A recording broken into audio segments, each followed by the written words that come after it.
네, 반갑습니다. 신임 을지로위원장 민병덕 의원입니다. 오늘은 이번 2025년을 위한 국회 예산 관련해서 윤석열 정부의 민생 예산 통과 촉구 기자회견을 준비했습니다. 먼저 참석자 소개하겠습니다. 우리 이강일 의원님 오셨습니다. 염태영 의원님 오셨습니다. 그리고 임미애 의원님 오셨습니다. 그리고 이현희 의원님 오셨습니다. 이기현 의원님 오셨습니다. 박홍배 의원님 오셨습니다. 박주민 의원님 오셨습니다. 김윤 의원님 오셨습니다. 제가 간단한 인사말을 하고 그리고 세부적인 부분과 관련해서는 각 의원님들께서 기자회견문을 낭독하는 순으로 진행을 하겠습니다. 2025년 정부 예산안이 발표되었습니다. 총 지출 규모를 보면은 전년 대비 3.2% 증가한 677조 원입니다. 그 속을 들여다보면 서민과 약자의 삶을 책임지는 예산이라고 말하기 어렵습니다. 정부는 건전재정과 효율성을 내세우면서 약자와 서민의 절박한 현실을 외면하고 있습니다. 대한민국의 재정은 국민의 삶을 책임지고 서민 경제를 지키기 위해 존재합니다. 청년들의 미래를 위한 월세 지원, 소상공인을 위한 지역사랑 상품권 발행, 그리고 주거 약자들을 위한 공공임대주택의 확대는 단순한 지원이 아니라 대한민국 경제의 순환을 촉진하는 기본입니다. 하지만 윤석열 정부의 예산안을 보면 이를 철저히 외면하고 있습니다. 전세 사기 피해자를 위한 지원 예산은 삭감되었고 사회적 경제를 지원하던 예산도 축소되었으며 심지어 공공 어린이 재활병원과 교통약자 이동편의 예산마저도 충분하지 않습니다. 이는 약자와 서민을 희생시키고 우리 사회의 균형을 무너뜨리는 행위입니다. 더불어민주당 을지로위원회는 정부 여당이 민생 예산을 대폭 강화할 것을 강력히 요청합니다. 약자를 위한 보호망을 더욱 촘촘히 만들고 서민 경제를 활성화하는 데 앞장설 것을 촉구합니다. 청년 월세 지원, 공공임대주택 확대, 소상공인 재기 지원, 그리고 노동자의 권리와 처우 개선은 반드시 예산으로 뒷받침되어야 됩니다. 이 모든 것이 민생 예산의 본질이자 경제 발전의 출발점이기 때문입니다. 가뭄에 물 한 방울 없이 풍년을 기대할 수 없습니다. 국민의 고통을 외면하고 약자와 서민을 희생시키는 예산안은 결코 온전하다 말할 수 없습니다. 더불어민주당은 국민과 함께 민생을 지키기 위해서 끝까지 싸우겠습니다. 다음으로 을을 위한 민생 예산 통과 촉구 기자회견문 낭독이 있겠습니다. 1번.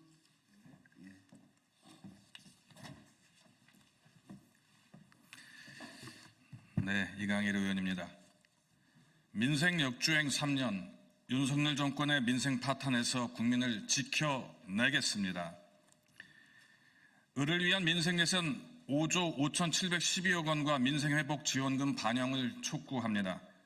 정기국회에서 을을 위한 민생 예산 통과를 위해 정부 여당의 동참을 강력히 요청합니다. 2025년 정부 예산안이 총지출 규모를 전년 대비 3.2% 증가한 677조 원으로 책정되었습니다.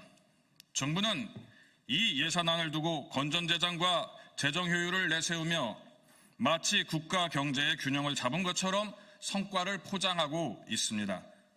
그러나 그 속을 들여다보면 이 예산안이 약자와 서민의 삶을 어떻게 외면하고 있는지, 민생의 절박함을 어떻게 방치하고 있는지 선명히 드러납니다.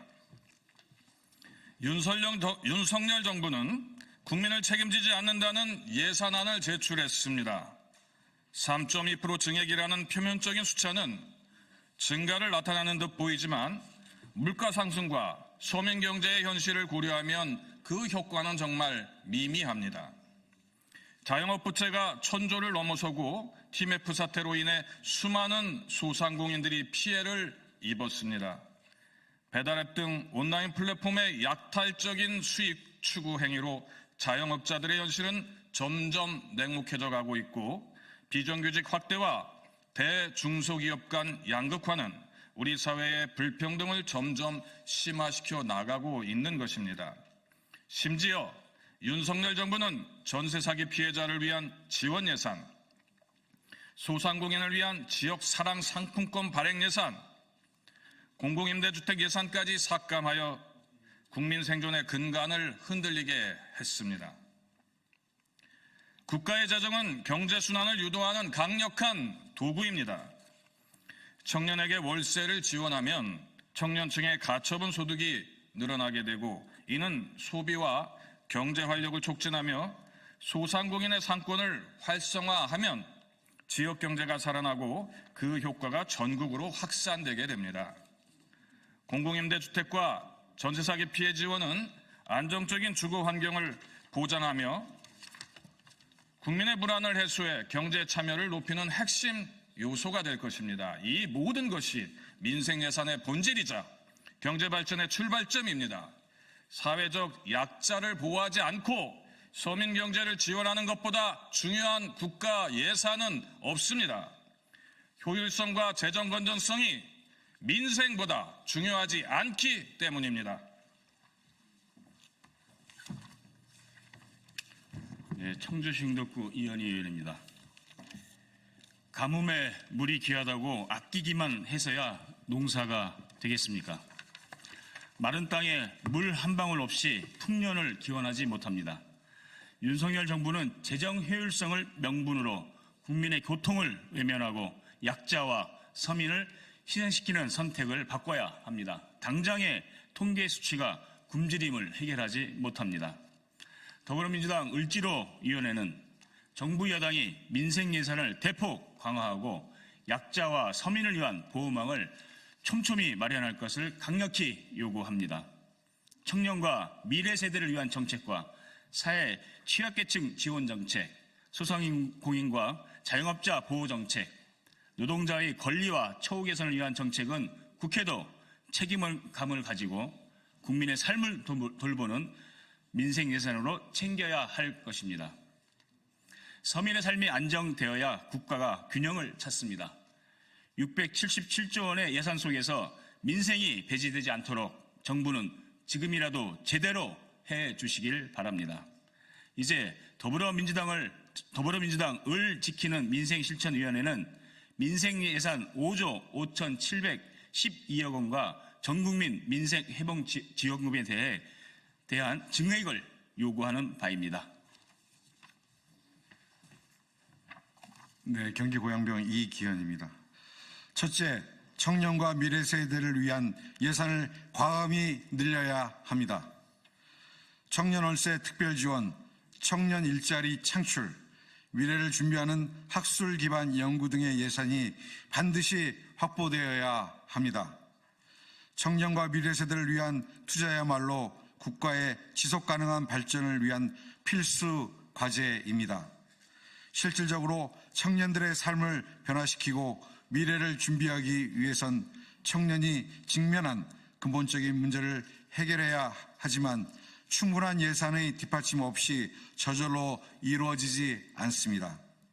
월 20만 원의 월세 지원이 급등하는 주거비를 감당하지 못합니다. 미래를 준비하는 청년에게 기존의 일자리에 만족하라고 할 수 없습니다. 기술혁신 분야와 지역경제를 기반으로 하는 청년 일자리 창출에 투자하고 첨단 분야 연구 지원과 다양한 학술 기반 연구 예산 증대로 국가 경쟁력을 높여야 할 것입니다.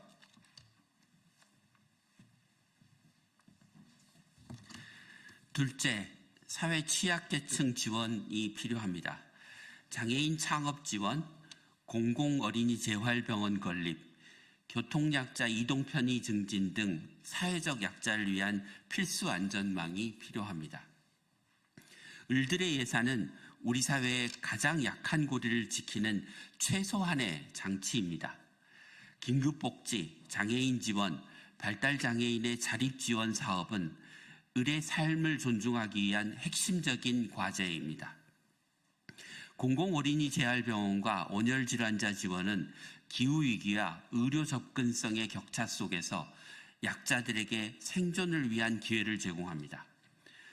또한 보건복지 비정규직 처우 개선과 정규직화는 을들에게 고용 안정성을 보장하며 정신건강, 아동학대 예방, 노인 보호와 같은 필수 사회 서비스의 토대를 강화합니다.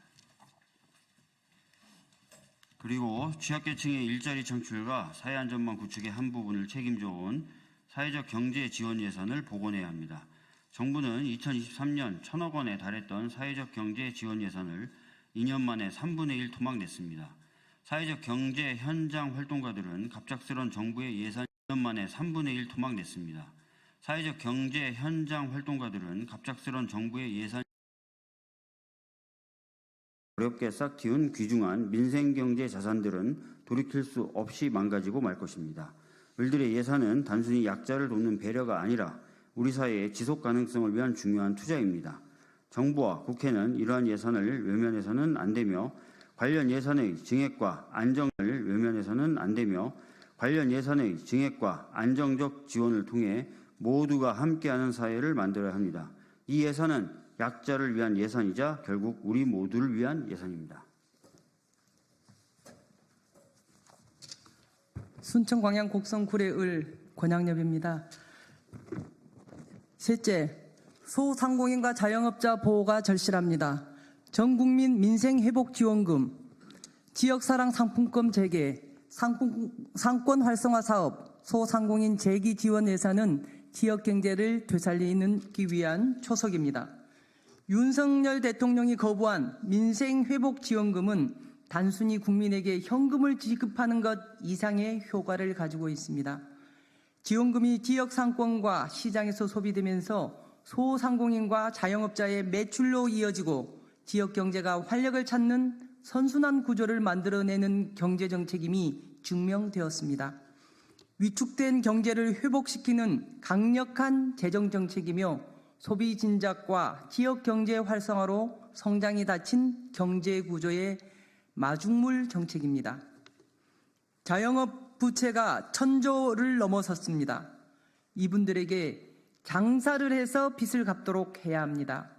폐업의 위기가 속출하는 지금의 경제 상황을 타개하기 위해서는 지역사랑 상품권을 발행해야 합니다.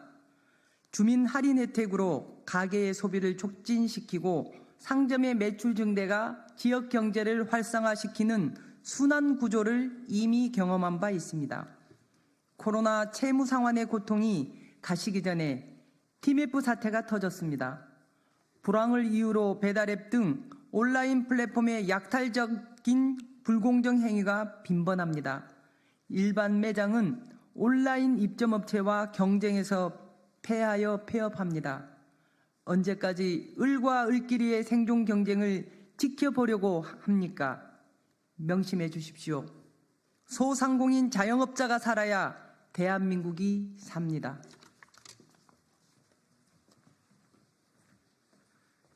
넷째, 노동자의 권리와 처우 개선입니다. 비정규직 처우 개선, 정규직화 지원, 공공기관 인건비 증액을 통해 노동시장의 불평등을 해소해야 합니다. 앞에서는 노동약자 지원과 노동개혁을 외치면서 뒤에서는 노동자 지원을 축소하는 국민 기만도 멈춰야 합니다. 1조 7,845억 역대 최대였던 작년 임금체불은 올해 또다시 기록 경신이 예상되는 상황입니다. 그럼에도 대규모 체불 사태에 가장 큰 책임이 있는 윤석열 정부는 체불 청산 법률 구제 인력을 구조조정하는 등 피해 구제에 뒷전입니다. 산재 인정까지 걸리는 기간도 윤석열 정부에서는 600일을 돌파했고 특고 플랫폼 노동자들의 권리 보장은 요원합니다. 비정규직 노동자 처우 개선 예산은 편성조차 제대로 되지 않았습니다.